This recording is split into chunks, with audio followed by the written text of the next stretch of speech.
আসসালামু আলাইকুম। দর্শক, খুব ভয়ঙ্কর একটা পরিস্থিতির দিকে চলে যাচ্ছে বাংলাদেশ।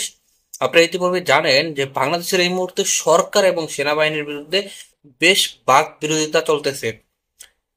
এই মুহূর্তে, যেই মুহূর্তে দেশের শান্তি আসার কথা, ঠিক সেই মুহূর্তে বিশাল বড় একটা ষড়যন্ত্রে পা দিতেছে যে কোনো একটা পক্ষ। আপনারা ইতিপূর্বে বিষয়টা কিন্তু জানেন যে সেনাবাহিনীর 22 জন কর্মকর্তা সহ প্রায় 27 জনের বিরুদ্ধে গ্রেপ্তারি পরোয়ানা পরোয়ানা করা হয়েছে। গ্রেপ্তারি নির্দেশ দেওয়া হয়েছে, তাদেরকে গ্রেপ্তার করতে হবে। সেটা শহীদ হাসান আমলের বেশ কিছু হত্যাকাণ্ডের দায় এবং আয়নাগর বা গুম খুনের সাথে জড়িত তাদের বিরুদ্ধে আপনার গ্রেপ্তারি পরোয়ানা জারি হয়েছে। তো সেটাকে কেন্দ্র করে সেনাপ্রধান তিনি আসলে কোনোভাবেই এই বিষয়টা মেনে নিতে পারতেছে না যে সেনাবাহিনীর পোশাক থাকা অবস্থায় তাকে গ্রেপ্তার করবে, মানে তাদেরকে গ্রেপ্তার করে পুলিশের কাছে হস্তান্তর করবে। এটা আসলে সেনাবাহিনী কোনোভাবে মেনে নিতে পারতেছে না এবং এইটা নিয়ে এই মুহূর্তে একটি ভয়াবহ পরিস্থিতির দিকে চলে যাচ্ছে।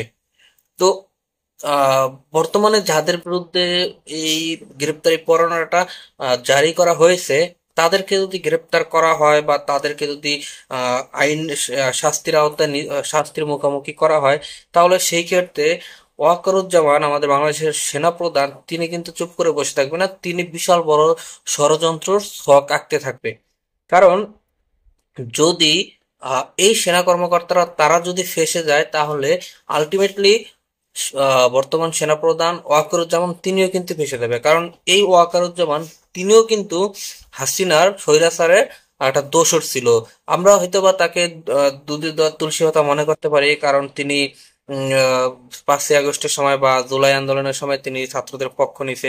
এটা একটা সম্পূর্ণ ভুয়া কথা, সম্পূর্ণ বানোয়াট কথা। তিনি আসলে কোনোভাবেই তিনি ছাত্রদের পক্ষ নেয় নাই, কারণ যখন দেখছে তিনি ছাত্রদের সাথে পারবে না, পেরে উঠতে পারবে না, তখন তিনি সাইলেন্ডার করছে। তিনি কোনোভাবেই ছাত্রদের পক্ষে নেয় নাই। কারণ হচ্ছে তিনি পারবে না বলতে, এখানে অনেকে আপনারা এটা মনে করতে পারবেন যে সেনাবাহিনীর সাথে কোনো রাষ্ট্র কখনো পারে না। তাই সেনাবাহিনীর কাছ থেকে আহ, আহ, রাষ্ট্রের সিকিউরিটি দেওয়া, মানে বহির্বিশ্ব, বহিরাগত যে রাষ্ট্রগুলার হামলা থেকে সিকিউরিটি দেওয়া। তারা অভ্যন্তরের বিষয়ে নাক গলার মতো তাদের কোনো অধিকার নেই। যে সেই ক্ষেত্রে যখন অভ্যন্তরের বিষয়ে নাক গলাইছে এবং সেটা সারা বিশ্ব তোলপাড় হয়ে গেছে, তখন দেখতেছে যে তাদের উপরে বিশাল চাপ আসতেছে বহির্বিশ্ব থেকে, জাতিসংঘ থেকে। সেই চাপকে কেন্দ্র করে তারা আসলে অভ্যন্তরের বিষয়ে তারা হস্তক্ষেপ করলে তাদের উপরে আরো অনেক বেশি চাপ আসবে, সেই জন্য তারা আসলে সাইলেন্ডার হয়ে গেছে। কারণ আপনারা কিন্তু ইতিপূর্বে দেখছেন যে সেনাবাহিনীর গুলিতে কিন্তু বেশ মানে সবচেয়ে বেশি ছাত্র হত্যা হয়েছে সেনাবাহিনীর গুলিতে। কারণ হচ্ছে যে একটি রিপোর্ট কিন্তু বের হয়েছে, সেখানে দেখা গেছে যে সেনাবাহিনীর হাতে যে অস্ত্রগুলো, সেই অস্ত্রগুলো ব্যবহার করা হয়েছে।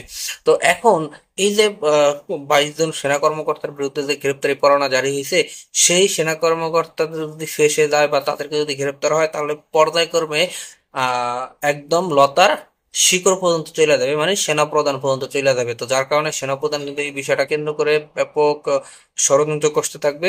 তো এটার জন্য আমাদের দেশবাসী অবশ্যই সজাগ থাকতে হবে, আমাদের দেশবাসী সতর্ক থাকতে হবে, যাতে কোনোভাবেই সেনাবাহিনী যাতে বাংলাদেশটাকে নিয়ে কোনো ষড়যন্ত্র করতে না পারে। বিশেষ করে সেনাবাহিনীর একটা অংশ, সরি, মানে যারা স্বৈরাচারের পক্ষপাতিত্ব করছে এবং এই স্বৈরাচারের আমলে জেনারেল ওয়াকারুজ্জামান, তাদের হাত, মানে তাদের ষড়যন্ত্রের হাত থেকে আমাদেরকে অবশ্যই বাঁচতে হবে। তো দর্শক, আজকের মতো ভিডিও এখানে শেষ করতে, দেখা হবে পরবর্তী অন্য কোনো ভিডিওতে। সেই পর্যন্ত ভালো থাকবেন, সুস্থ থাকবেন, আল্লাহ হাফেজ।